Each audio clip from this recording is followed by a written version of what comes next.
السلام علیکم، شرائط دسو سے میں ہوں عبدالقیوم صدیقی اور آپ ہیں AQS کے ساتھ میرے ساتھ جہاں عباسی. اور خبر ہے کہ جو 5 اسلام آباد ہائی کورٹ کے ججز نے چیف جسٹس اسلام آباد ہائی کورٹ کے اختیارات سے متعلق 184(3) کی درخواست داخل کی تھی، اس پر اعتراضات کی بازگشت ہے. جبکہ دوسری طرف ہم دیکھ رہے ہیں کہ آئینی بینچ جہاں سپر ٹیکس کیس کی سماعت جاری رکھے ہوئے، وہیں بہت سارے ایسے مقدمات ہیں جن کے ابھی تک تفصیلی فیصلے نہیں آئے. ان میں کون کون سے مقدمات ہیں اور کیا وجوہات ہو سکتی ہیں. اور تیسرا جو ہے وہ یہ کہ جو طارق جہانگیری جو جج ہیں اسلام آباد ہائی کورٹ کے، ان کے درخواست پر کیا پیش رفت ہے، ان کی جو CPL ہے اس پر کیا پیش رفت ہے. تو جہاں عباسی صاحب، یہ کیا کہانی آپ نے کر دی ہے کہ ایک چیز خبریں یہ ہیں کہ جو اعتراضات ہیں وہ لگا دیے گئے ہیں ججز کی آئینی درخواستوں کے اوپر. کیا خبر کیا ہے؟ قیوم صدیقی صاحب، ایک تو جسٹس طارق محمود جہانگیری صاحب کی پٹیشن کے اوپر CPL ہے یا اپیل ہے، اس کو فوری طور کے اوپر جو ہے وہ نمبر لگا دیا گیا تھا. یعنی جس دن یہ CPL فائل ہوتی ہے اس سے اگلے ہی دن 4245/2025 کا نمبر جو ہے وہ CPL لگا دیا گیا تھا. تو اسی وقت یہ سینس تو بہرحال آ گئی تھی کہ سپریم کورٹ کیونکہ بنیادی طور پہ اگر ہم بات کریں تو یہ 6 پٹیشنیں ہیں. 5 جو ہیں اس میں تو شکایتیں ہیں چیف جسٹس اسلام آباد ہائی کورٹ سرفراز ڈوگر کے خلاف، اور ایک طارق محمود جہانگیری صاحب کی اپنی CPL ہے، اپیل ہے جو انہوں نے جوڈیشل ورک سے روکنے کے خلاف فائل ہوئی تھی. تو پہلے بھی آپ ہی کے پروگرام میں ہم یہ ڈسکس کر چکے ہیں کہ جو 5 ججوں کی الگ الگ انڈیویجولی جو 184(3) کے تحت جو یہ پٹیشن فائل کی گئی ہے، یہ معاملہ جو ہے وہ بظاہر اس میں کوئی ایسا مفاد عامہ کا کوئی سوال جو ہے وہ نظر نہیں آتا، اور بالخصوص کوئی ایسی آئینی شک کا حوالہ بھی نہیں دیا گیا کہ یہ کس آئین کے یا کس بنیادی حقوق کی خلاف ورزی ان ججز کی ہو گئی ہے جو یہ اپنے کام کاج، اپنے کیسز وغیرہ سارے چھوڑ کے اور سائل بن کر سپریم کورٹ میں یہاں پر آئے ہیں. تو جسٹس جہانگیری صاحب کے حوالے سے تو صورتحال کلیئر تھی، لیکن اب جو اس وقت بازگشت ہے وہ یہ ہے جی کہ ان 5 ججز کی درخواستوں کے اوپر بھی آفس نے، رجسٹرار آفس نے اعتراضات عائد کیا ہے، لیکن ابھی تک اس کی جو آفیشیل کاپی ہے وہ منظر عام کے اوپر نہیں آئی. لیکن وہ کچھ رجسٹرار آفس جو ہے وہ اس بارے میں کچھ بھی اعتراض کر رہا ہے، کچھ بھی بتانے سے، لیکن سورسز کے حوالے سے خبر یہی ہے کہ جو ہے وہ اس پر اعتراضات 184(3) کے لگائیں گے کہ آپ کا کون سا بنیادی حق متاثر ہوا، یہ نہیں ہے. پھر دوسرا یہ ہے کہ پرسنل گریوینسز جو ہیں وہ 184(3) کے تحت نہیں آ سکتے ہیں. یعنی آپ کا ذاتی مسئلہ ہے تو 184(3) کے تحت کیسے اس کو لے کے آ گئے؟ ہاں، تو یہ کچھ اس طرح کے ہیں. تو لیکن ہوتا کیا طریقہ کار؟ 184(3) کا رجسٹرار آفس کرتا ہے یا یہ آئینی کمیٹی کے پاس جاتا ہے اور آئینی کمیٹی ہی پھر فیصلہ کرتی ہے؟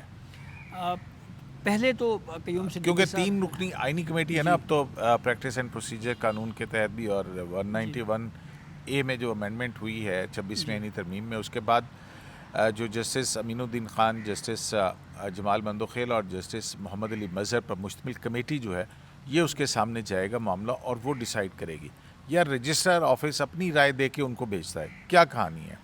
قیوم صدیقی صاحب، پہلی سٹیج کے اوپر تو 184(3) کی درخواست کو جو ہے وہ رجسٹرار آفس جانچتا ہے. بنیادی چیزیں دیکھی جاتی ہیں، مثلا جو پٹیشن اور اس کے ساتھ منسلک جو دستاویزات ہیں کیا وہ ڈم تو نہیں ہیں، پڑھنے کے قابل ہیں. کچھ ایسے فوٹو سٹیٹ ہوتی ہے جو بعض اوقات پڑھنے کے قابل نہیں ہوتی، ریکارڈ پورا ہے، ایفیڈیوٹ لگایا ہوا ہے، تمام لوازمات پورے کیے گئے ہیں. اور پھر بعض اوقات رجسٹرار آفس جو ہے وہ اس کے اوپر بھی رائے دے دیتا ہے جی کہ یہ آپ فلاں فورم سے رجوع کیے بغیر، یعنی ہائی کورٹ سے رجوع کیے بغیر آپ براہ راست سپریم کورٹ کیسے آ گئے. یہ اعتراض بھی عائد کیا جاتا ہے کہ جناب آپ 184(3) میں آئے ہیں، آپ کا تو کوئی ذاتی مسئلہ ہے، تو یہ مفاد عامہ میں کیسے ہو گیا. تو اس کے پھر چیمبر اپیل ہوتی ہے، اور پھر وہ چیمبر اپیل کیسے ہوتی ہے؟ مطلب رجسٹرار آفس کے اعتراضات کے خلاف تو ہوتا تھا نا کہ ایک جج، سنگل جج جو ہے وہ سن لیتا تھا. جی، لیکن اگر یہ طریقہ کار ہے کہ رجسٹرار آفس اپنی رائے دے کے بھیجتا ہے آئینی کمیٹی کو اور آئینی کمیٹی فیصلہ کرتی ہے تو دو ہی فیصلے کرے گی نا کہ یا تو وہ رجسٹرار آفس کے اعتراضات درست ہیں یا پھر جو ہے وہ کہے گی کہ نہیں رجسٹرار آفس کے اعتراضات درست نہیں ہیں تو اس کو نمبر لگایا جائے اس کو فکس کیا جائے. وہ ایسی صورت میں تو کوئی چیلنج نہیں ہوگا. لیکن اگر رجسٹرار آفس کے اعتراضات آئینی کمیٹی جو 3 ججز پر مشتمل ہے وہ اپہیلڈ کرتی ہے تو پھر ان اعتراضات کے خلاف اپیل کہاں ہوگی؟ پھر میرے خیال میں کوئی ہمیں سنگل کوئی جج اس سنے طرح گا؟ کا کوئی پریسیڈنٹ ہمیں دیکھنے کو نہیں ملا کہ اگر 3 ممبر کمیٹی جو ہے وہ اگر اس کو دیکھ رہی ہے تو اس کے خلاف کیا اپیل ہے نہیں ہے. ایک جسٹس منصور علی شاہ صاحب کا ایک فیصلہ ہے پی ایم صدیقی صاحب اور اس میں انہوں نے یہ کہا ہوا ہے جی کہ کوئی درخواست قابل سماعت ہے یا نہیں ہے یہ انتظامی سائٹ کے اوپر طے نہیں ہو سکتا.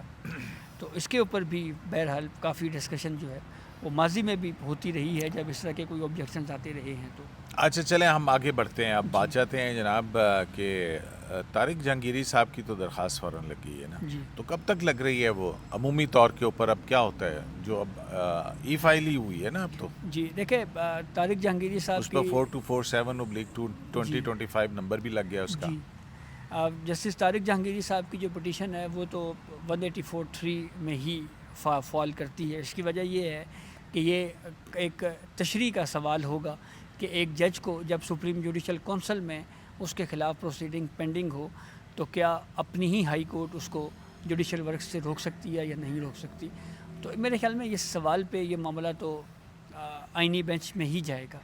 تو اگر یہ معاملہ آئینی بینچ میں جائے گا تو قیوم صدیقی صاحب آئینی بینچ تو آلریڈی فل کیونکہ ہے پیک نا کہ 199 کے بعد کے تحت اگر کوئی ایسا معاملہ جس کے خلاف اپیل آتی ہے جو تشریح طلب تو ہو. وہ تشریح طلب آئین کی تشریح طلب ہو تو وہ اس میں ہی جائے گا. جی یہ بات تو ہے. تو اس کا مطلب ہے کہ اس میں کیونکہ یہ سوال ہے کہ کیا آئینی طور کے اوپر روک سکتے ہیں یا نہیں روک سکتے ہیں, تو یہ آئین کی تشریح کا طلب معاملہ ہے تو یہ آئینی کمیٹی کے اندر جائے گا اور آئینی کمیٹی اس کو فکس کرے گی. جی اور اب وہ کب تک فکس کرتی ہے جبکہ سپر ٹیکس لگا ہوا ہے؟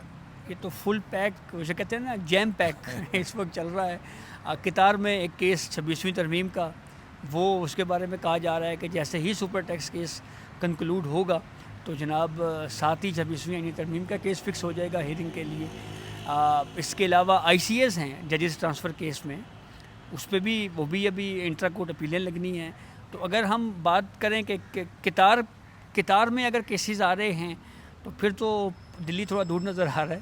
لیکن تھوڑا اگر دور نظر آئے. پھر اس کے بعد ایک اور 2-3 چیزیں اور بھی ہیں. دیکھیں انہوں نے 21 اکتوبر تک کے لیے ایڈجن کیا ہے جی اور غالب امکان یہی ہے کہ سپریم جوڈیشل کونسل کی جیسے کہا جاتا ہے کہ میٹنگ وہ اس مہینے کے آخر میں شاید سپریم جوڈیشل کونسل کی میٹنگ بھی ہوگی. اب جو آرڈر ہے وہ ایک انٹرم آرڈر ہے. اب اس انٹرم آرڈر کے خلاف وہ آئے ہیں اور اس میں انہوں نے 2-3 کی ہیں اپنا اس کی استدعا ہے. اور وہ یہ ہے ایک تو یہ فیصلہ جو ہے انٹرم آرڈر کے اندر سپریم کورٹ انٹروین کرے اور اس فیصلے کو معطل کر دے, اور کیونکہ یہ جج کو کام سے نہیں روکا جا سکتا اور رٹ بھی اپنے جو ہے نا فاضل ساتھی جج کے خلاف نہیں جاری کی جا سکتی ہے. اور دوسرا جو ہے اب یہ جو CPLA کا ایک اور ان کا ہے کہ یہ جب تک اس پر فیصلہ نہیں ہوتا حتمی تو ہائی کورٹ کو اس پر مزید کارروائی سے بھی روک دیا جائے. یہ بھی ان کی ایک استدعا ہے. اب CPLA جو ہے یہ constitution petition for leave to appeal ہے. سم ٹائم ہوتا ہے کہ ہاں آرڈر سسپینڈ کر کے لیو گرانٹ کر دی جاتی ہے, اور جب لیو گرانٹ کر دی جاتی ہے تو پھر اس کے بعد ایک طویل عرصے کے بعد لگتا ہے کیس, کیونکہ بہت سارے مقدمات ہوتے ہیں, پھر وہ ایک کیو میں چلا جاتا ہے. تو یہاں پر انٹرم آرڈر ہے. انٹرم آرڈر کے خلاف لیو ٹو اپیل ہو سکے گی, ہو جائے گی, یہ بھی ایک بڑا سوال ہے کیونکہ ڈیٹیل ججمنٹ تو آئی نہیں ہے. اور پھر اگر یہ ہوتا ہے تو کیا عدالت جہانگیری صاحب کی یہ استدعا منظور کر سکتی ہے کہ جناب جب تک اس کا فیصلہ نہیں ہوتا CPLA کا مکمل طور کے اوپر, ایک انٹرم ریلیف تو اگر ان کو ملے کہ ہاں ٹھیک ہے جی وہ ہم سسپینڈ کر دیتے ہیں, اور پھر اس کے بعد تو کیس تو پڑا رہے گا. تو کیا یہ ساری پریئرز ایک ہی ہیئرنگ کے اندر نوٹس گرانٹ کرتے ہوئے مل سکتی ہیں؟ یا عدالت ایسا نہیں کرے گی؟ ٹھیک ہے وہ کہے گی جج کو نہیں روکا جا سکتا اور کہے کہ اپنا نیچے ہائی کورٹ کے اندر پروسیڈنگ جاری رہیں، تو کیا نظر آتا ہے؟ یہ سوالات جو قیوم صدیقی صاحب آپ نے ابھی فریم کیے ہیں یہ ہیں تو بہرحال بہت اہم ہیں، اور یہ بھی آگے چل کے کسی سٹیج کے اوپر کہیں ایسا نہ ہو کہ کسی سی پی ایل اے کے اندر ہی کوئی ایک سی ایم اے اور فائل کر دی جائے اور کہا جائے جی کہ سپریم جوڈیشل کونسل کو بھی کارروائی سے روک دیں آپ کیونکہ اب جب اس دوران میں اگر سپریم کورٹ میں کیس فکس ہوتا ہے، سپریم جوڈیشل کونسل کے حوالے سے بھی کوئی ڈیٹ سامنے آ جاتی ہے نہیں تو اس ابھی کا تک کیا، تو نہیں ہے جی نا پریئر، ابھی تک فی الحال تو نہیں ہے، ابھی نہیں ہے۔ تو بہرحال یہ چیزیں اہم ہیں، اور بالخصوص یہ سوال بہت اہم ہے کہ ابھی حتمی طور کے اوپر اسلام آباد ہائی کورٹ نے ڈیسائیڈ نہیں کیا، اور ایک سماعت کا آرڈر سامنے آیا ہے، ابھی کیس پینڈنگ ہے، اور آرڈر میں اسلام آباد ہائی کورٹ میں جسٹس سرفراز ڈوگر اور جو 2 رکنی بینچ کا آرڈر ہے اس میں بھی یہ کہا گیا ہے کہ ابھی ہم نے طے کرنا ہے کہ جو رجسٹرار آفس کے اعتراضات ہیں کیا وہ برقرار رہیں گے نہیں رہیں گے، ابھی وہ سٹیج بھی آنی ہے۔ تو ابھی بہت ہی ارلی سٹیج کے اوپر اسلام آباد ہائی کورٹ میں بھی معاملہ ہے، لیکن آرڈر اسلام آباد ہائی کورٹ نے بہرحال بہت بڑا دیا ہے، تو اس پہ اب سپریم کورٹ کیا کرتی ہے۔ یہ دیکھتے ہیں نا کہ انصاف کی تحریک کے لیے جو درخواست 5 فاضل جج صاحبان نے ڈالی ہے اس کے اوپر اعتراضات کی گونج ہے، جبکہ دیکھنا ہے کہ بھی وہ جو سی پی ایل اے ہے اس پر وہ کب سماعت ہوتی ہے۔ تو اس ساری صورتحال میں دیکھیں تو یہ معاملات جاتے آئینی بینچ کو رہا ہے، تو آئینی بینچ جو ہے وہ اس وقت سپر ٹیکس کی کر رہا ہے ہیئرنگ ڈے ٹو ڈے اس کے اوپر، اور اگر آئینی بینچ ہی کو دیکھیں تو آئینی بینچ نے جو فوجی عدالتوں کا انٹرا کورٹ اپیلوں کے اندر جو فیصلہ تھا اس کا شارٹ ججمنٹ آیا، اس کی لانگ ججمنٹ ابھی تک نہیں آئی، ریزننگ نہیں آئی۔ پھر ایک مقدمہ ہے جو کہ ججز کی سینیورٹی سے متعلق ہے، اس کے خلاف بھی انٹرا کورٹ اپیلیں تو آ چکی ہیں لیکن لانگ ججمنٹ نہیں آئی، ریزننگ نہیں آئی ہے، وہ بھی بڑا اہم فیصلہ ہے جبکہ وہ امپلیمنٹ ہو چکا ہوا ہے آرڈر۔ اچھا تیسرا جو ہے وہ ایک اور مقدمہ بھی ہے، ریزرو سیٹس کا کیس ہے، اس کے اندر بھی فیصلہ آ چکا ہے، امپلیمنٹ ہو چکا ہے، لیکن اس کی ڈیٹیل ریزننگ نہیں آئی ہے۔ پھر منصور علی شاہ صاحب کا جو انٹرا کورٹ جو رجسٹرار ہائی کورٹ کا جو کنٹیمپٹ آف کورٹ کا آرڈر تھا، جس میں پہلے انہوں نے شوکاز نوٹس جاری کیا، پھر اس کو وڈرا کر لیا، اور پھر چیف جسٹس پاکستان اور باقی آئینی کمیٹی کو مفادات کے ٹکراؤ اور اس طرح کی بات کرتے ہوئے کہا کہ ان کے خلاف کنٹیمپٹ ہو سکتی ہے اور فل کورٹ بلانا چاہیے۔ تو وہ اس میں جو انٹرا کورٹ اپیل تھی وہ کیا نام ہے اپنے نظر عباس جی، تو ان کا جو ہے ویسے ان کا کانٹریکٹ بھی ختم نہیں ہونے والا، اور میرے خیال میں نیا شاید پھر کوئی ایکسٹینڈ بھی ہوا تھا شاید پچھلے دنوں کچھ اچھا اس کا، جی۔ تو اس کی ججمنٹ بھی جو ہے وہ جسٹس جمال مندوخیل صاحب کے بینچ نے ریزرو کی بھی ہے، وہ بھی نہیں ابھی تک آئی۔ تو آئینی بینچ کی ججمنٹس جو ہیں لانگ ججمنٹس وہ نہیں آ رہی، اس کی کیا وجہ ہے؟ مصروفیت ہے، چھٹیاں ہیں، ججز کے پاس وقت نہیں ہے، تو پھر کیا کریں؟ یہ بات بہت اہم ہے کہ عدالتی فیصلے کیوں نہیں آ رہے، بالخصوص ججز ٹرانسفر کیس کی اگر ہم بات کریں تو اس کی انٹرا کورٹ اپیل بھی دائر ہو چکی ہے، اور یہ بھی ویٹ کیا جا رہا ہے کہ اس کی ڈیٹیل ریزننگ آئے گی۔ اسی طریقے سے جو ریزرو سیٹس والے کیس ہے وہ بہت اہم ہے قیوم صدیقی صاحب، وہ آپ کو یاد ہوگا سنی اتحاد کونسل کے وکیل فیصل صدیقی صاحب نے ایک آئیڈیا دیا تھا کہ کہیں ایسا نہ ہو جی کہ ڈیسنٹ نوٹ لکھنے والے ججز سائن ہی نہ کریں۔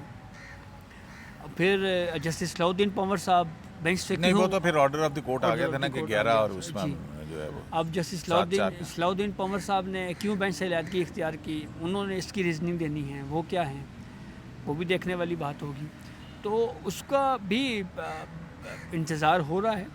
تو اب یہ وہ فیصلے ہیں جن کو فوری طور کے اوپر، یا ایٹ لیسٹ ٹھیک ہے جو ٹائم ٹیک ہوتا ہے، کیونکہ ایک پورا پروسیس ہوتا ہے کہ ایک جج صاحب نے لکھنا ہوتا ہے، پھر وہ دیگر ججز کو سرکولیٹ ہوتا ہے، پھر وہ سرکولیشن میں پھر وہ سائن ہوتے ہیں، تو وہ اب تک میرے خیال میں یہ پروسیس مکمل ہو جانا چاہیے تھا، لیکن ابھی تک کوئی ڈیٹیل ریزننگ جو ہے وہ ابھی تک نہیں آ سکی ان اہم فیصلوں کی۔ ہاں، اب اس میں اب نہیں یہ بھی ہو گیا نا کہ ڈائسینڈنگ نوٹ اگر کسی نے لکھا بھی ہے تو وہ تو پبلش نہیں ہو سکتا انلیس اینڈ انٹل جو بینچ کے سربراہ ہیں اس کی اجازت نہیں دیتے، اور ڈیٹیل ریزننگ کے ساتھ ہی آئیں گے، ڈائسینٹ بھی آئے گا اور اس طرف بھی آئے گا۔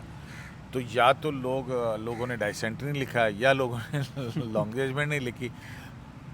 لانگ ججمنٹ تب لکھی جائے گی تو اس کے بعد ہی ڈائسینٹ جو ہے نا وہ نوٹ آتا ہے کہ آپ نے یہ جو کہا ہے ریزننگ دی ہے میں اس سے اختلاف کرتا ہوں. لیکن یہاں پہ رواج تو رہا ہے کہ ابھی فیصلہ آیا نہیں ہوتا تو ڈائسینٹنگ نوٹس بھی جو ہیں وہ اپلوڈ ہو جایا کرتے تھے, تو اسی کی وجہ سے یہ سارا کچھ ہوا. تو جناب شرائع دستور سے ایکیو ایس لائیو سے اتنا ہی کہ سپریم کورٹ آف پاکستان میں جہاں دیگر مقدمات کی سماعتیں ہو رہی ہیں, کیس پر کیس آ رہے ہیں, وہاں پر کئی ماضی کے ایسے فیصلے ہیں جن کے شارٹ آرڈرز تو آ چکے ہیں لیکن ڈیٹیل آرڈرز جو ہیں ان کا ابھی تک انتظار ہے اور انتظار میں ہی ہیں. شرائع دستور سے ایکیو ایس لائیو سے اجازت دیجیے. اللہ نے